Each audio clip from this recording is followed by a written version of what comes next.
Yeah, hello and welcome to another episode of the weekly Spielworxx chat season 2. My name is Uli Blennemann. I hope you are all well, and I'm already seeing Daniel there in the chat. So, hello, Daniel. I hope everything's fine over there. And hello, Claude. Hello to Quebec, and you must be excited because the NHL playoffs are now starting, or they have already started. So good luck to your team, for your team. Um, we are having some interesting news today, so let me dive into them immediately. So Tharos has been produced, so a little bit earlier than even we thought we said in the Kickstarter. So it will be produced in June. Um, so it has it made into May. So we are happy about it. So it will arrive in the warehouse and the first this week, and in the first games will ship late this week. And here is a very brief production video. So let me just show it. Here you see the copies of our expected put into the outer carton. So they are packaged 6 to a box, and yeah, that was that. So I'm really happy about this. Um, and hello, Steve. Good seeing you. Um, Daniel, which one is mine? Your was the one. Your copy was the one below all the others. So yeah, you need to wait a little bit. Um, Matt Wolf's Squaring Circle will start on Kickstarter and Spieleschmiede on the 3rd of June, so pretty soon as well. We are preparing the Kickstarter page at this moment, and if you are interested in the game, check out the BGG URL, which I'm just posting here. And hello, Nicolas. Good seeing you. Um, yeah, Matt, as you may know, was my guest here last week. And please check out that episode for a description, so for a full description and most of the mechanics of the fascinating squaring circle wheel.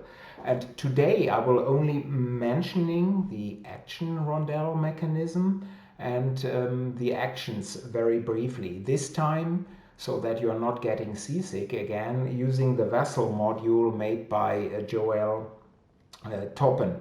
And before I'm doing this, yeah, hello to Liechtenstein. Again, half of the board gamers from Liechtenstein, from that tiny but beautiful country, are already in this chat here. So good seeing you. So I will start Vessel, and then we can take a look at the mechanics. Let me just do this. So you should now see the vessel board, and here in the top right corner is the action rondelle. And hello Chris, by the way, and Matze. Um, so when it is your turn in the game, you move your assistant, so your pawn here, on the courthouse rondelle 1 or 2 spaces, it says here 1 or 2, in clockwise direction. So white could move to that spot here, or it could move to this spot here. If it stops here, it will conduct 2 actions. It's always that you are doing, when it's your turn, 2 actions. Here it could do a blue action of that space, plus a green action, the top tile from the tiles that are next to that spot. And that the player decides in which order the 2 actions are conducted.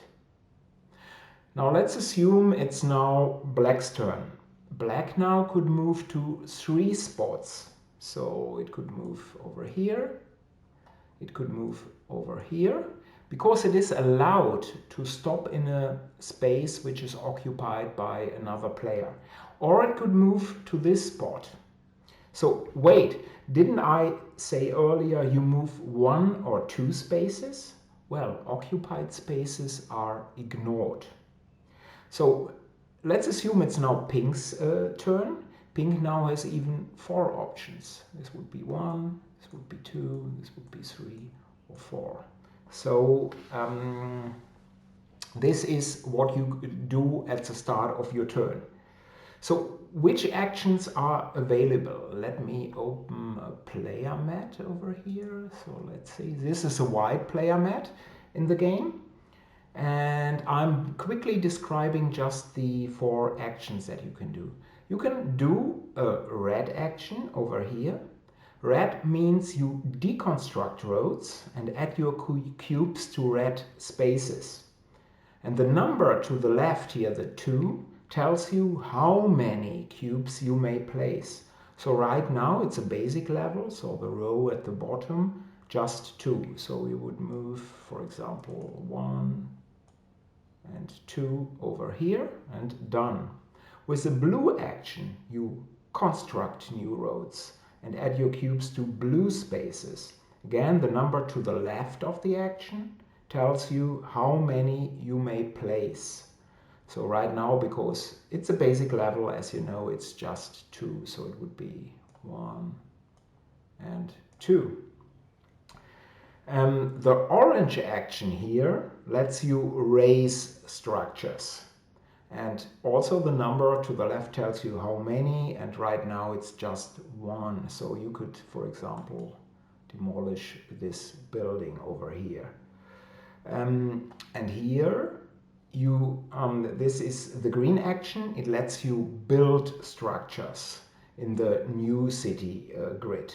And right now it's only 1 again here as well. And in this example over here, the white player could construct 2 new roads, the blue action, and build 1 structure. That's what the white player is doing. And after finishing their 2 actions, they place the tile that is on top of the pile over here to their player mat. So I would move it over here. So in this way, the actions get stronger and stronger during the course of the game, because at a certain point you are allowed to build 2 structures and finally 3 structures. Or here you could deconstruct 5 roads, which is of course a lot better. So during the game your actions get stronger and stronger, which is also very nice. But if a player does not want to conduct the basic actions that I just described, they may do an alternate action instead. And all alternate actions are here on the left side. And I won't mention them now, so please check out the video from last week by Matt, but they all allow interesting options. And finally, and this is really important, a player may do a bonus action. In effect, a 3rd action, when they remove 1 of their action tiles from each row from the board. So let me quickly do this, adding a few tiles here. So let's assume we are later in the game. And let me grab a red one here. So the white player now could say, well, I'm doing a 3rd bonus action, but they have to remove the top ones from all 4 rows. So afterwards, of course, all the actions will be weaker again, but doing 3 instead of 2 actions at a crucial time, of course, is great and really useful. So these are the actions, and let me get back here. So, and in my opinion, Squaring Circleville is mechanically and also thematically one of the strongest Spielworxx releases so far.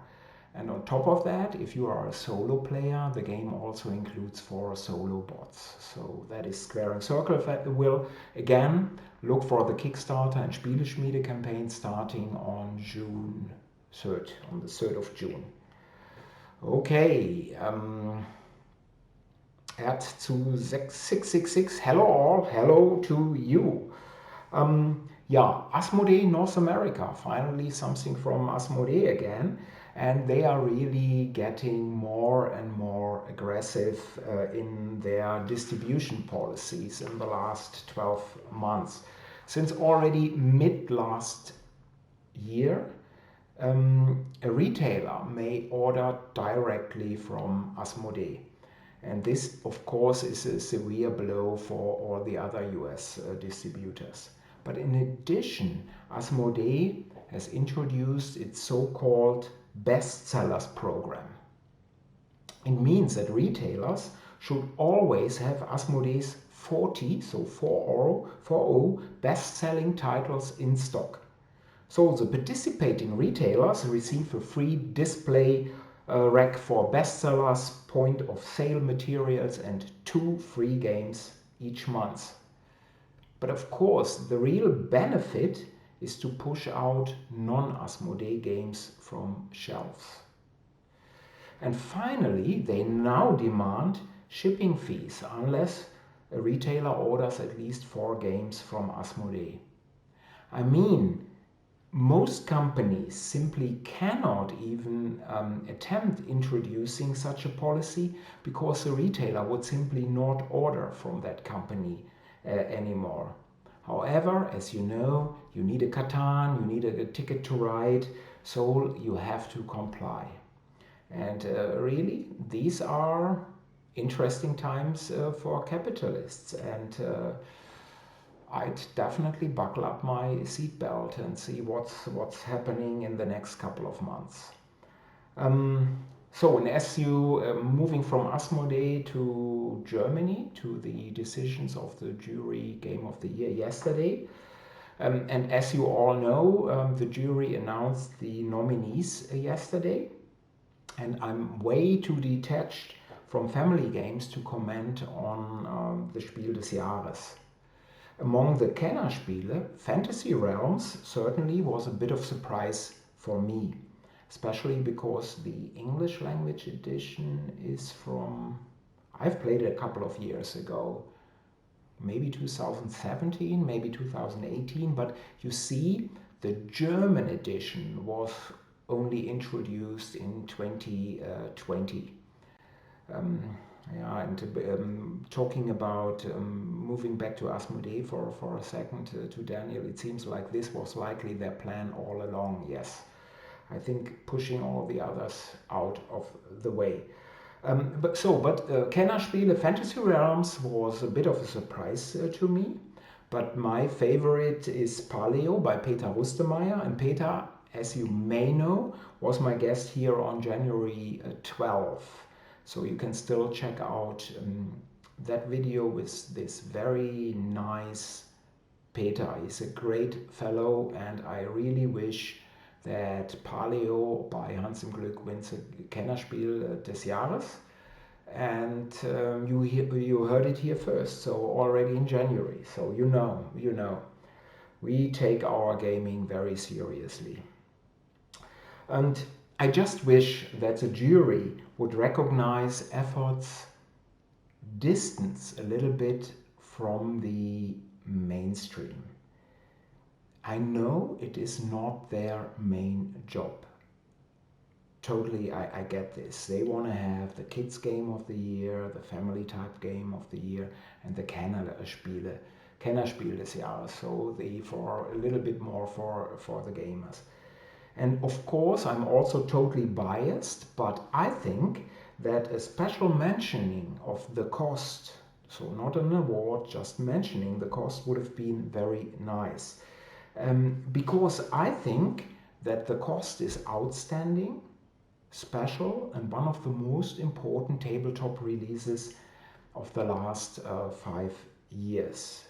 But I fear that only 1 out of the 10 jury members has ever seen or played the game.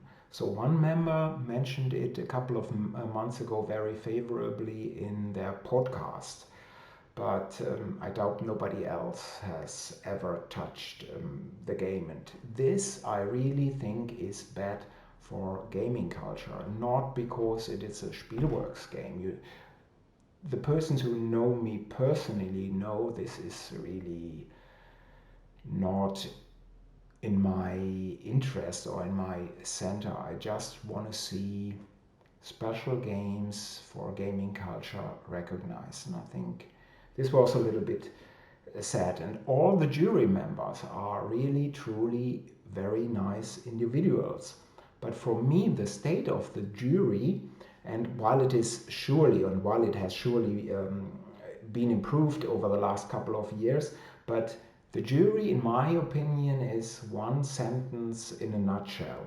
Is there a start player bonus? Because last year I taught online during the pandemic a Pax Pamir game, and afterwards we were going to start playing. And one of the players was a jury member, and he was a start player. And before he even did his first action in his very first game, he asked, is there a start player bonus? And now, if he played face to face, I'd immediately broken his small finger of his left hand. Because if you ask such a question in Pax Pamir before the start of the game, which is, as you know, a narrative game, everything is really wrong. But in my opinion, this sentence is the jury, and it also tells you how gaming expectations and balance is a huge thing right now in gaming, color your thinking. And again, individually, everybody in the jury is a fine fellow. It's just, yeah, well, I'm the jury is sometimes special. But if you like, if you really like, I can do in the future a whole jury episode. Just let me know. But please remind me to take my pills before I start that episode. I think this is better for everyone, including me. So let me see. Blue Dane 7, hello. And there is Matt, the designer of this fantastic squaring circle. Hello, Matt. So if you missed this right at the start, I used to just describe the actions of squaring circle with the vessel module, so that nobody this week gets seasick from me moving around the TTS module. Spieletreffenverteiler. The explanation for the game Squaring Circle sounds interesting. And when will it be released? So yeah, the Kickstarter is June 3rd. And I'm producing in Europe, so I'm saying October. October is the target release date for European backers. You need to add 8 to 10 weeks when you are an overseas backer. So let's say you are backing the game in the US, you have to add 8 to 10 weeks to that. Yeah, Daniel is already confirming June 3rd. Yeah. Big Bad Alex. So, hello Nick. It is hard to compile a truly balanced and impartial jury, but rather a jury than a popular vote. Yeah. Right. Yeah, and I'm not saying impartial, so I'm not saying, I think they are doing a good job for what the jury is trying to do. And of course, everybody has their own favorites. So sometimes you're thinking, why is this game included and why did they miss this game? But this is not the issue. It's just that, in my opinion, well, the German jury, or Jury Spiel des Jahres is so important, and the whole industry needs some pillars, needs some strong pillars who can do things. And the jury, the prize is important because they did quite a few things correctly. So let's look for a second to Origins and the Origins Awards. There are, I think, 25 categories. So it's really not meaningful if you win an award at Origins. It's nothing. But Spiel des Jahres is now an international prize and everybody is looking to this. So this, I think, is what they did correctly and well. It's just more that I'm thinking Do they really advance gaming culture? I doubt it. But it's, in effect, this is a very small organization. There are just a couple of members and they do whatever they want to do. It's just with this importance, and this is also great economic importance, of course, there comes a lot of responsibility. And I'm not really sure that they are doing this correctly. But what do I know? So again, I could talk about this for 30 minutes in a future episode if you like. Just let me know. Looking forward to the Spiel ist Scheiße episode, Daniel. It's what a, you are a true brute. No, they are doing a quite nice job within their environment, I think. At 2666, the jury is not for us players, it's more for non-gamers. Maybe you're right, especially for Spiel des Jahres, not Kenner Spiel des Jahres, but is this truly enough? They could achieve more. I'm always trying to see what can be done. Yeah, Daniel, this is something, Daniel is saying it's not about advancing gaming culture, it's about selling the right game to consumers. This is what I'm thinking. It's a market price. It's a price for the market. But of course the jury tells you, no, we are always awarding the best games. That's why it is Game of the Year. I think this is bullshit. Stefan, maybe an episode, and hello Stefan, by the way, Stefan Risthaus, maybe an episode with a guest from the jury would be interesting. This is a wonderful idea, so I could ask somebody, and this would be truly interesting. So let me think about this. This is great. Yeah, Nick is saying, I was shocked when I discovered the entry conditions to be considered for Spiel des Jahres. Shame the golden elephant format isn't more popular. This is from Heavy Cardboard. Yeah, but again, they decide what they want to do. So they can decide these are our rules. It is what it is. And again, this is a very small organization, just with a huge amount of importance. And it is getting better. A couple of years ago, the German publisher of Fantasy Realms, Fantastische Reiche, Strothmann Games, would not be recognized at all because they were deemed too small. You need to move a certain number. So it's getting better. It's definitely getting better. Moving from the jury to conventions. So Gen Con, which has been pushed back from early August to mid-September, they mail me updates on a regular basis. Origins, which will be held in late September, early October, sends me updates from time to time at least. So I do know that the Convention Center of Indianapolis, where Gen Con is held, has invested several $1 million to improve the facility with a new ventilation system and sanitizing stations. They will also reduce attendance to 30 to 40,000 people, down from about 70,000. And you know, Gen Con really counts an individual only once, whereas Essen, for example, if you are having a 4-day pass, you are counted 4 times. Therefore, the difference in numbers between Gen Con and Essen.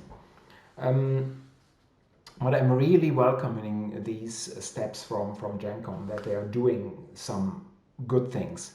And in a major step away from standard US convention regulations, they will close the facility during the night for cleaning and more fresh air. So no more, sadly, no more 24-hour gaming sessions.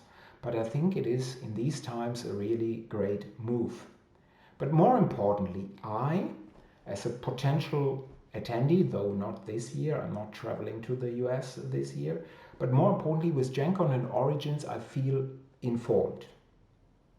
So contrast this with Essen. It looks like it may happen because the vaccination tempo here in Germany has increased drastically. Yet I do not get any info from the organizers. Maybe it went to the spam folder. So today I checked the website, but there is zero information on what has been planned to make a Spiel fair possible. Which measures will be taken? What is the current plan? I have no clue at all. And we all know it will be a very different Essen this year, but at least I'd like to have a general idea what to expect.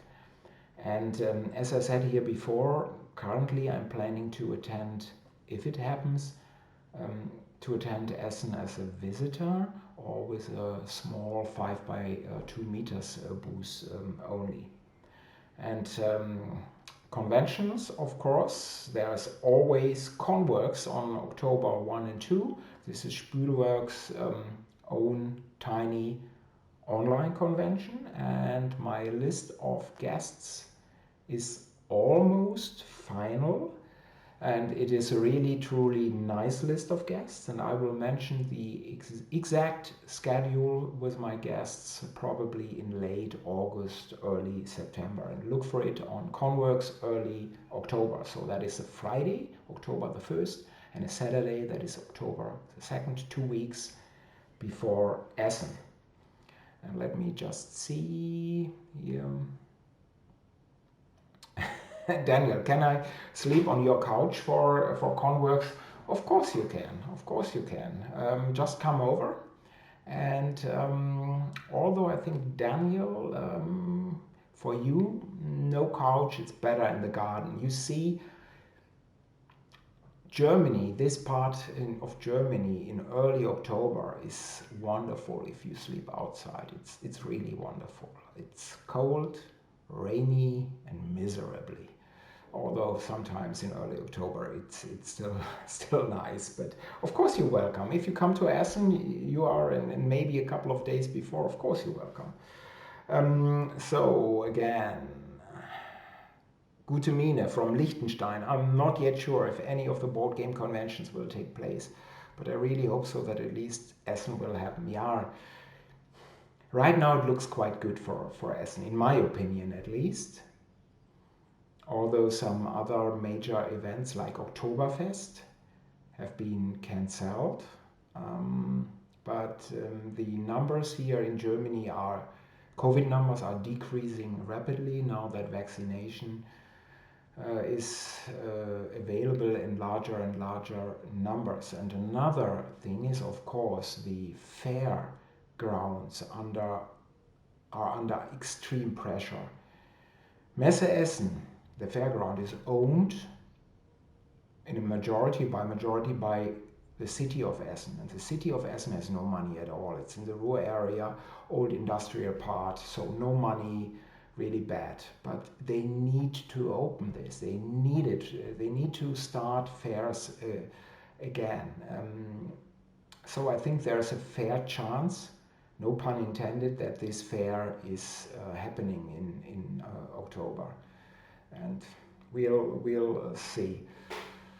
2666, I will not go to Essen. I'm not vaccinated either. Conworks sounds nice. If you're not vaccinated, definitely don't go to Essen. And even if you are vaccinated, I'm still not 100% sure. After such a long time, do I really want to be amidst all these people? But for me, it's pretty easy. I don't have to take a plane to reach Essen. It's just a 1 hour drive by car for me. So, and I can distance myself somewhat, but amidst thousands of people. And this is why I want to know how many people are allowed to get in at Essen.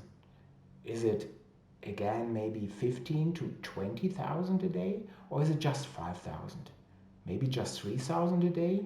And you know, if you have ever been at Essen, they are just using for Spiel a tiny part of their whole fairground, so they could increase Essen a lot. So in this way,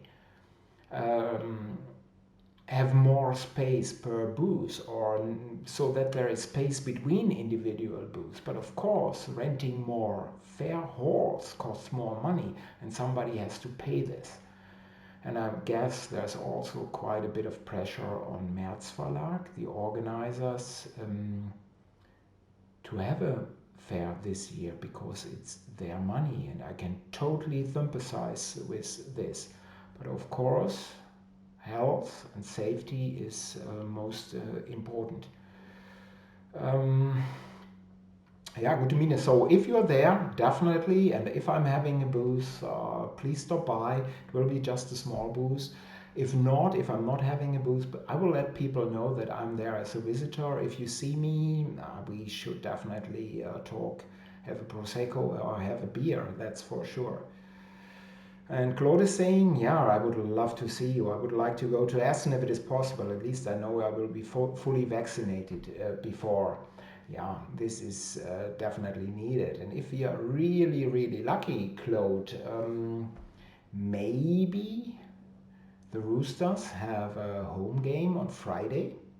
And maybe at that time it is allowed to play with visitors again, or at least 20%, 30% people in the stadium, in the hall. So maybe we could catch a home game. So I'm missing this a lot.